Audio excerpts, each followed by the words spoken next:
So this is actually a really great point. The fact that all of the radioactivity released from the Fukushima event was insufficient to produce any measurable medical effects in the Japanese public at large is a very profound statement. But what about this, right? What about all the people that had to move? That's really profound too. And the truth is that it's really just a conservative measure.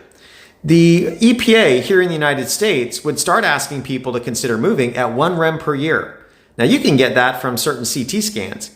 And they would certainly recommend moving permanently at 5 rem per year if there was background radiation, or not background, but the fallout was enough to give you 5 rem per year. Now, 5 rem is a legal dose for a radiation worker in the United States. So it's not a massive dose, but it's one that's easily controlled. And so as a conservative measure, they ask people to move.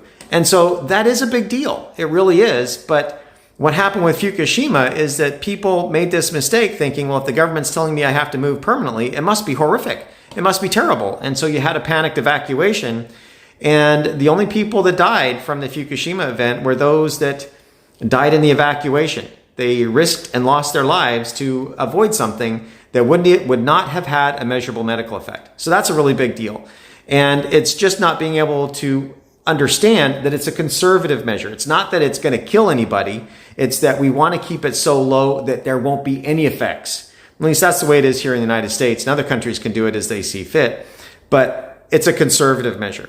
And so one of the nice things about the new small modular reactors is that they don't actually have an evacuation zone that's outside the fence. These new small modular reactors, if they did have the worst thing that could possibly happen occur, comparable to, say, a complete failure, like a plane crashing and everybody dying, the worst that could possibly happen on an accident would be that it would stay within the fence. And so even though you don't have any measurable medical effects, now you don't even have to move. It's too low for even the EPA to issue an evacuation recommendation.